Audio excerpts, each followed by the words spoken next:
Shalom peuple de Dieu, très heureux de vous revoir encore une fois de plus. Alors aujourd'hui nous allons nous entretenir autour du thème le combat du parcours. Nous allons parler des enfants d'Israël, le parcours des enfants d'Israël et de leur vie, de leur parcours, nous allons tirer quelques leçons importantes pour la vie, pour chacun d'entre nous. Souvent nous disons que le chemin de la réussite n'est jamais une ligne droite, mais une succession de défis à relever. Et aujourd'hui, il est important que chacun de nous sache qu'il y a des défis qu'il doit relever pour atteindre un certain objectif de la vie. Ainsi, nous allons lire deux passages clés. De là, nous allons parler du parcours et du combat. Allons-y dans Exode chapitre 3. Nous allons lire le verset 8. La Bible dit ceci, Exode chapitre 3, verset 8. Ici, c'est l'Éternel qui parle à Moïse et dit « Je suis descendu pour délivrer de la main des Égyptiens et pour le faire monter de ces pays dans un bon et vaste pays, dans un pays où coule le lait et le miel, dans le lieu qu'habitent le Cananéen, les Étiens, les Amoréens, le Phérézien, les Éviens et les Jébusiens. » Voilà la promesse que Dieu a donnée aux enfants d'Israël. Je viens vous délivrer d'une situation. Je viens vous délivrer de la main de Pharaon, de votre oppresseur. Mais vous irez hériter. Je vous donne en héritage ces territoires. Dieu a décrit, a taillé, a tracé le territoire des enfants d'Israël. Alors nous allons dire, nous pouvons nous poser une question. Parce que Dieu a dit que je vous donne en héritage, je vous donne ces territoires. Bien aimés, nous ne pouvons pas oublier que c'était un territoire occupé par un autre peuple. Vous remarquerez, Dieu n'a pas mis un accent particulier sur le caractéristique de ceux qui occupaient ces territoires-là. Dieu a tout simplement dit aux enfants d'Israël, je vous donnerai et je vous donnerai. Alors nous allons orienter notre message sur le combat de l'héritage. Un grand point, le combat de l'héritage. Le grand thème, nous l'avons intitulé le combat du parcours. Et 1.1, nous allons dire le combat de l'héritage. C'est de cette manière que nous allons orienter notre message. Ce combat se joue sur deux plans. Recevoir et conserver l'héritage ou léguer l'héritage dans ces parcours. Et sur la route, deux catégories de personnes apparaîtront toujours. Vers la route de l'héritage, deux catégories de personnes apparaîtront toujours. La première catégorie, ce sont les opposants. Il y aura des gens qui se lèveront contre toi pour t'empêcher à hériter. Et la deuxième catégorie des gens, c'est tes alliés. Ceux qui travailleront avec toi, ceux qui t'accompagneront dans l'objectif d'obtenir l'héritage dont Dieu a parlé, que Dieu a promis. La Bible dit, la parole de l'Éternel s'accomplit toujours. Dieu a dit, je vous donnerai le pays qu'habite le Cananéen. Je vous donnerai le pays qu'habitent les Éviens, les Amoréens. Je vous donnerai le pays qu'habite le Moabite. Dieu a bien décrit. Alors parmi les opposants, nous allons citer quelques grands chefs, quelques opposants, quelques personnes qui peuvent t'empêcher d'hériter. La première de personnes, ou la première catégorie de gens, je l'ai intitulé le chef du clan ou le chef du peuple. Quand nous lisons Nombre chapitre 13, du 1er verset au 33e verset, la Bible décrit une situation assez alarmante. La Bible parle aux enfants d'Israël, la Bible dit, Moïse parla aux enfants d'Israël et il leur dit, parlant des enfants d'Israël, il n'a pas parlé à tous les enfants d'Israël, mais il s'est adressé à une catégorie spécifique de gens. Pour rappel, ici, Moïse avait structuré le clan, il avait sélectionné, il avait engagé, il avait demandé à ce que chaque tribu, chaque peuple soit représenté par un chef. Et il appelle, nous savons que l'Israël était composé de 12 tribus. Et de ces 12 tribus, il appelle 12 chefs et il leur donne la mission. Il leur demande d'aller explorer les pays dont Dieu a parlé. Aller explorer comment ça passe, comment vit le peuple là-bas, comment est la terre de l'autre côté, comment se comportent les gens de l'autre côté. Il appelle 12 chefs des enfants d'Israël, parmi lesquels le plus connu d'ailleurs fut Josué, fils de Nun, et Caleb. Parmi les 12, ils sont allés explorer le pays. Là, nous sommes dans Nombre chapitre 13e, du 1er au 33e verset. Ce qui chiffonne le cœur, c'est le rapport de chef du peuple. Voilà pourquoi je dis le premier opposant de ceux qui peuvent t'empêcher à hériter, c'est le chef du peuple. Ici, le chef du peuple ne sont pas des étrangers, c'est les peuples, c'est la famille même, le noyau de la famille. C'est les dirigeants d'une nation, c'est les leaders d'une communauté, mais qui, par la peur, a empêché les enfants d'Israël d'hériter. À cause de leur comportement, les enfants d'Israël ont été sévèrement châtiés. Quand ils sont rentrés, la Bible dit ils ont fait un rapport à Moïse disant « Certes, nous avons vu le pays, c'est comme Dieu avait dit. L'héritage dont Dieu a parlé, c'est exactement cela. Effectivement, c'est un pays où coule le lait et le miel. C'est un pays paisible. L'atmosphère est bonne. La température, elle est bonne. La terre, elle est bonne. Ceci, ils ont vanté. Voilà même le fruit. Mais, voilà ce qui a tout détruit. Voilà ce qui a empêché le peuple d'hériter. Bien-aimés, nous devons faire attention à tout ce que nous écoutons. La Bible dit, la foi vient de ce que l'on entend, et ce qu'on entend, c'est la parole de Dieu. Notre foi doit être nourrie par la parole de Dieu et non n'importe quoi. Alors le chef a fait le rapport à Moïse disant, nous ne pouvons pas aller car nous sommes un peuple faible face à ces gens. Nous avons rencontré le fils d'Anak, deux hommes forts puissants. Nous avons rencontré le Moabite. Nous avons rencontré le Amoréen, des hommes puissants, des hommes forts. Nous sommes à leurs yeux comme des sauterelles. Les 10 chefs parmi les 12 ont minimisé la parole de Dieu, ont minimisé ce que Dieu a dit. Ils ont plus considéré ce que leurs yeux ont vu. Bien-aimés dans le Seigneur, nous devons faire très attention à ce que nous voyons. Je veux nous rappeler une histoire qui s'est passée dans le jardin d'Éden. L'histoire entre Ève et le serpent.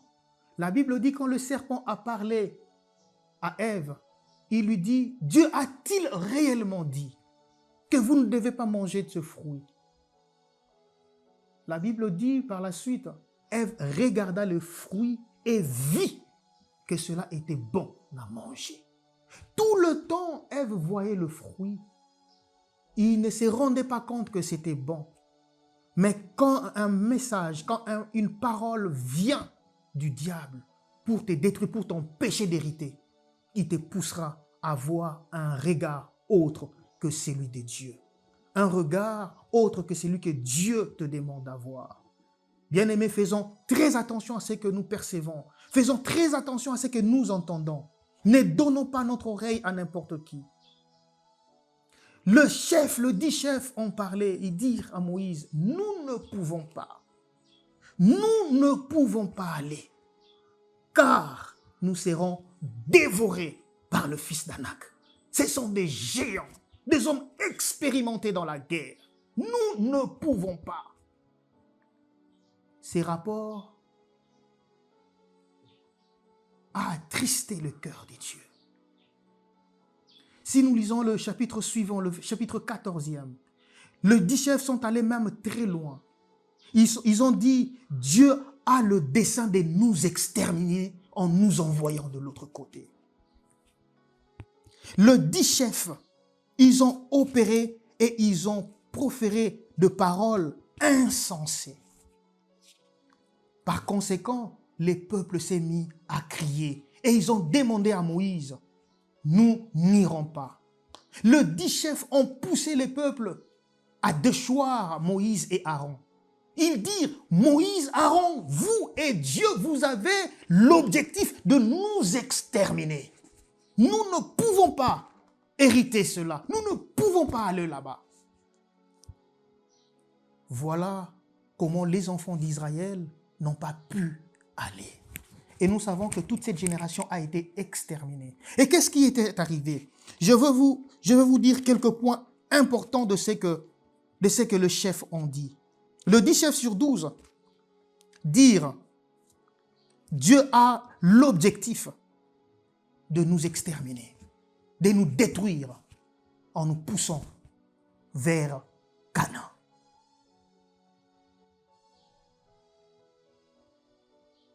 Le chef du peuple a fait douter des dieux, a poussé le peuple à douter des dieux. Le chef du peuple a poussé le peuple à se rebeller. Bien-aimé dans le Seigneur, il y aura toujours des messages qui te poussera à te rebeller des dieux, à te détourner de la voie des dieux. Le 10 chefs du peuple poussaient le peuple à la rébellion. Il devait se rebeller contre Dieu et contre Moïse. Les chefs du peuple ont éloigné des voies de Dieu parce qu'ils ont peur du combat.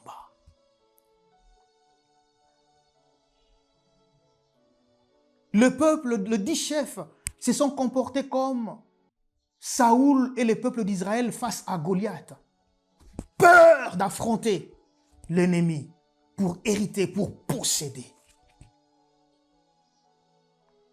Bien-aimé, n'oublie jamais une chose. Quand Dieu te dit avance, il sait qu'il te tient la main. Il sait que tu réussiras. Accroche-toi à la parole de Dieu.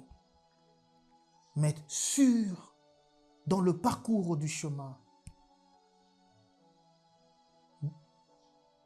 sur ton parcours, l'ennemi cherchera toujours à te détourner de l'ainsi dit le Seigneur. Et c'est ce qui a fait le 10 chefs religieux. Le chef religieux, les chefs du peuple, je voulais dire, se sont appuyés à leur expérience de guerre.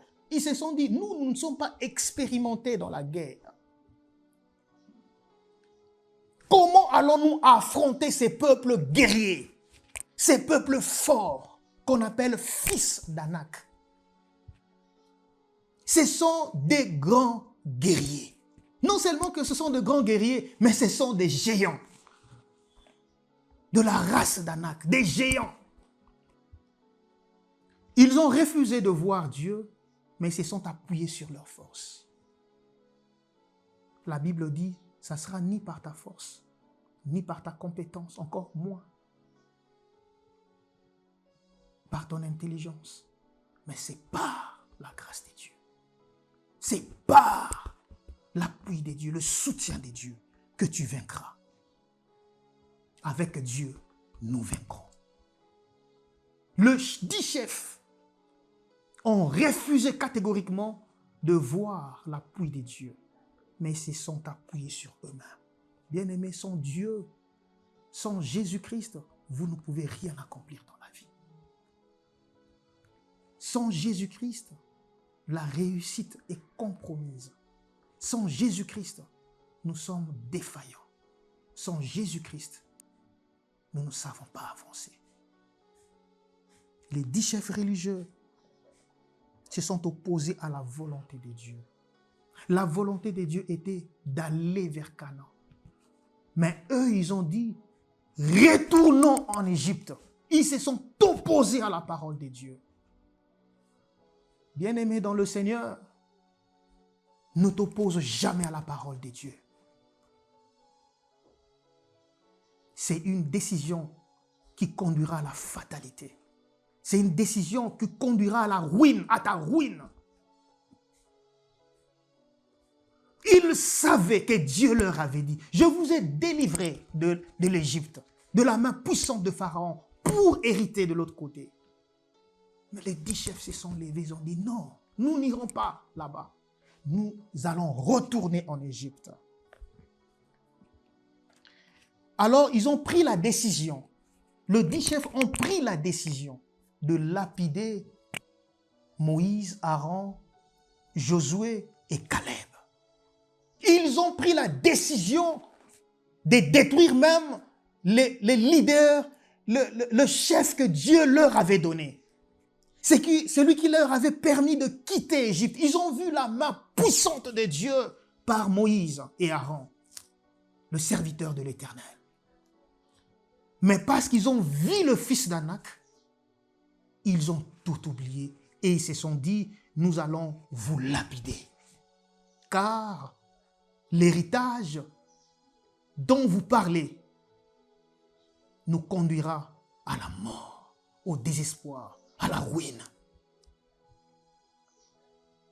Et pendant qu'il s'est décidé, le 10 chefs et le peuple d'Israël, pendant qu'il s'est décidé à lapider Moïse, là intervient le grand chef. J'avais dit tantôt, sur le parcours, vous aurez 2 types de gens. Vous aurez des opposants et vous aurez aussi des alliés. Et je vous dis déjà, le plus grand allié que vous avez, c'est le Seigneur de Seigneurs.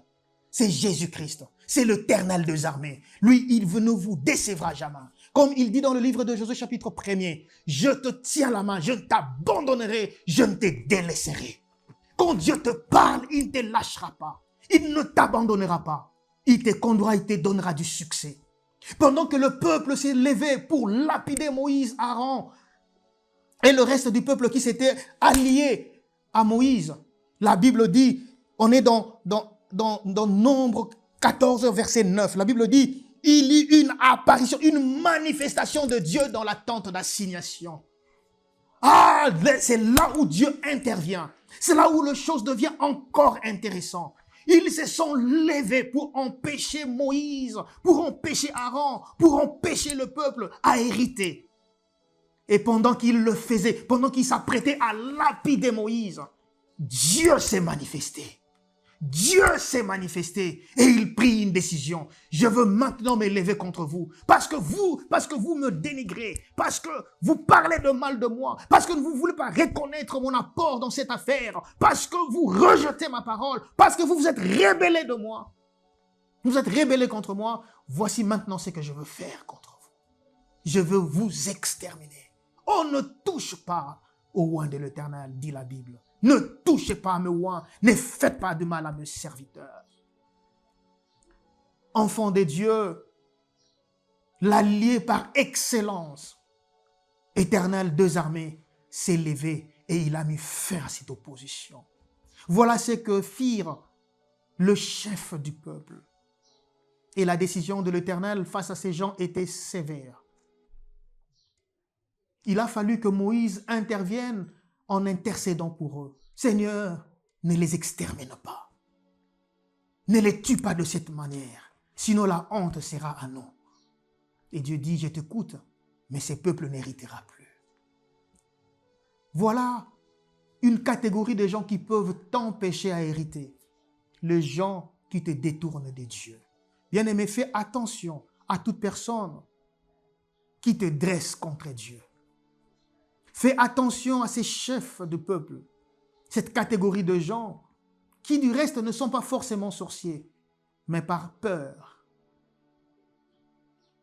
par mauvaise conduite, ils détournent les peuples de Dieu. Et au jour d'aujourd'hui, il y a beaucoup de chefs, il y a beaucoup de gens qui détournent le peuple de Dieu du droit chemin. Ils expliquent tellement de choses et ils expliquent bien. Ils ont l'art oratoire, ils ont l'art de convaincre les gens. Ils ont convaincu le peuple et s'est détourné. Et la conséquence, le peuple a perdu son héritage. Bien-aimés dans le Seigneur, je vais vous encore exhorter à faire très attention quand vous écoutez quelqu'un, vous conseillez sur quoi que ce soit.